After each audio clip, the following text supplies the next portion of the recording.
right, as requested by Carter, because apparently watching me is more fun than history class. Here's the follow-up video. So we did all the body work or did all the metal work on the other side on the skin. I have the back side of the door stripped and prepped. What I've gone through, and I did this off camera. Sorry, Carter. I've degreased the door with acetone. I then went over it with Osphoro, which is a zinc coating to help seal up the metal. It's a phosphoric acid to be exact. And I put that on using a scuff pad. I let it dry, which is why it's got this kind of hazy look to it. Now I'm gonna go through and I'm gonna clean out and prep the door. I have a scuff pad here just in case I see something else I have to deal with. I have a piece of sandpaper, 180 grit, in case I come across any paint that might still be on the back side of the door so I can sand it off. And I have a wire brush to make sure as I'm going through this, I can get all the nooks and crannies, any edges or something that I might need to get into. The wire brush is here to help me. Even though I've already put a coating on it, which technically seals the metal from rust and flashing over, I do want to do one more round, making sure that everything is prepped for surface. Once I'm done with that, I will blow it off. So I have my blowgun right here. And I will follow that up by wax and grease remover to prep it for its coat of primer. What I like to do when I start this, guys, I like to start by looking over everything. I'm not even gonna touch this stuff yet. I'm gonna put it off to the side. I'm only interested in a visual inspection right now. So this door has a channel that runs all the way around. I'm checking inside the channel. I'm looking for rust. I'm looking for rot.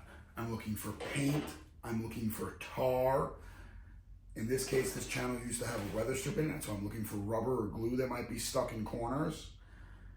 I want the cleanest possible subsurface. The steel is the subsurface, to make sure that when it's primed, I don't end up with bubbling, chipping, delamination, which would be paint and stuff falling off the panel. I want to do it once, I want to do it properly, so I'm going to spend that extra time to get there. So as I'm looking, I'm checking everywhere. Like right there, it looks like a little piece of paint. Same thing with right there. Those are in open enough areas. I'm just gonna use a piece of sandpaper. I'm gonna come through, I see it. I'm just gonna knock it down and sand it off.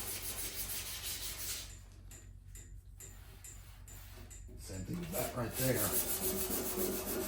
Now some of this discoloration you're seeing in the camera, or technically some of this discoloration you're seeing on your computer screen, is actually the phosphoric acid and how it dries. It dries in a cloudy gray, and because this door was wire wheeled and conditioned, stripped and sanded and everything else, it does make some weird patterns.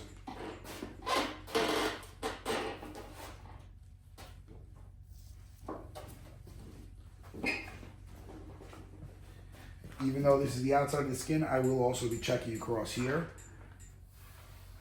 Even though that's not my goal to prime, some primer will get over on this edge, and I'd rather not have to sand it all the way back if I don't have to.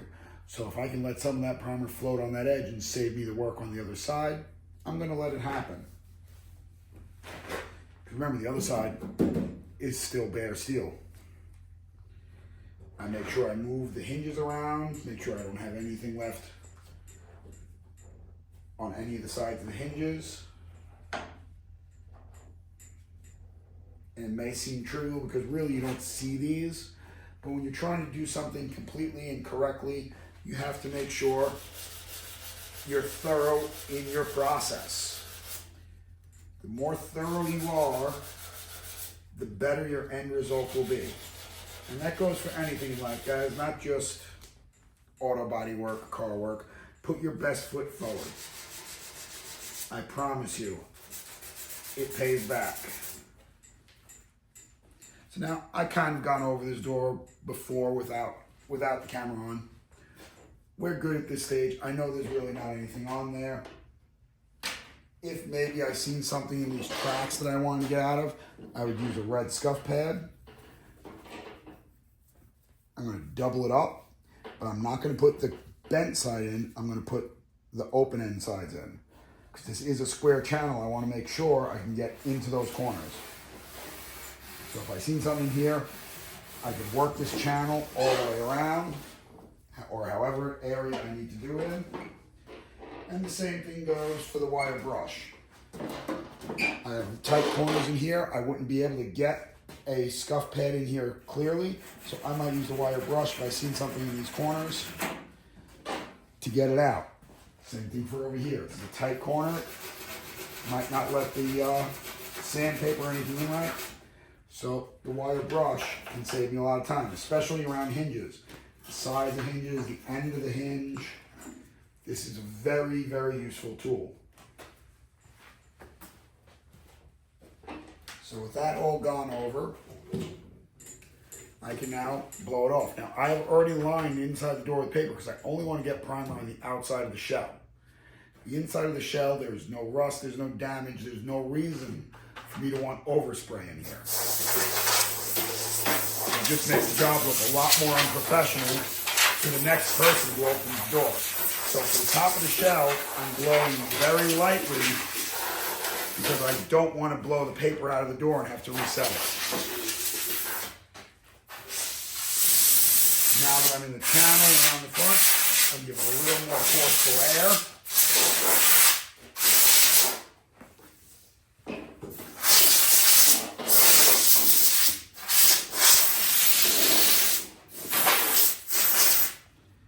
And that's really it. Now this door has been obviously pre-cleaned quite a bit.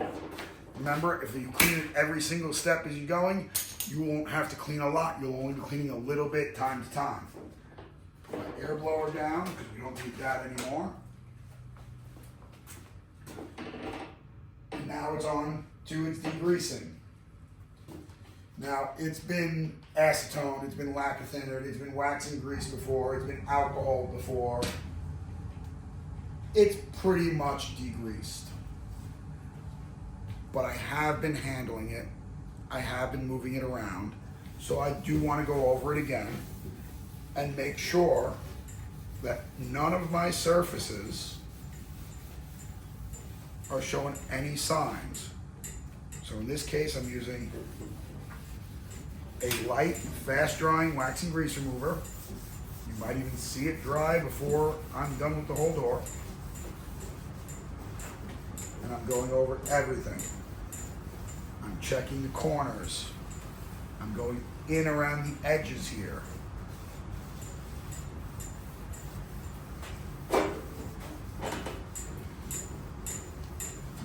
And I work in a pattern so that when I'm done with the top of this door, or technically the inside frame of this door,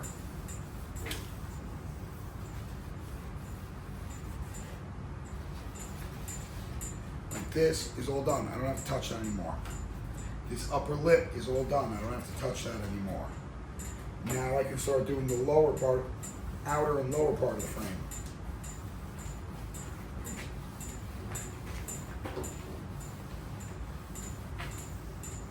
And my goal is just to make sure I degreased every little bit. Probably going to be hard to see in the camera, but there was still a decent amount of dirt on the surface of this door, even after all those cleanings. Now I'll come through, I'll do the hinge pockets and the hinges. The pockets are a little tough because they're not the same shape as the rest of the skin, so I actually have to push this lint-free cloth through to make sure. And I wipe down the hinges. Now when I go to prime, I'm actually going to prime with these hinges open for the first coat, and then I'm going to close them so I get the other half of the hinge plate.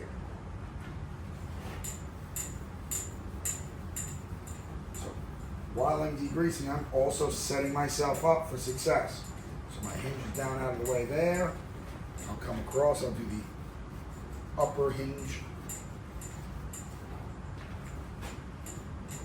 surround, and then once again, just like the other side, or just like the lower hinge, I'm going to go into the hinge pocket underneath.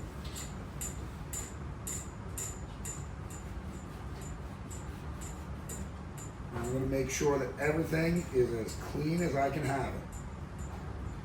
The cleaner the better. The more thorough, the better. And that's kind of it, guys. A lot of it is just being observant, watching what you're doing and watching what you're working on. You guys are learning how to look at what something doesn't look like right. Well, you got to use it. If it doesn't look right, you got to make it right.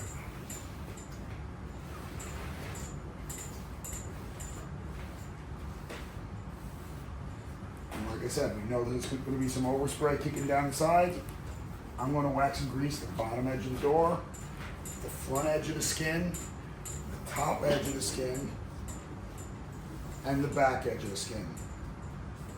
This way, if the overspray hits there, I know the area is degreased, scuffed, cleaned, and prepped. I'm not worried about overspray getting there. When I'm done with the back side of the door, I'm going to let this sit for 24 hours after being sprayed. And that'll be it. I'll be able to flip this off, take this off, because once this is primed, I don't want to have to do it over and over again. So I'll actually tape off the back side of the door, flip it over, and spray the face of the door. And that will make this a completely sealed product.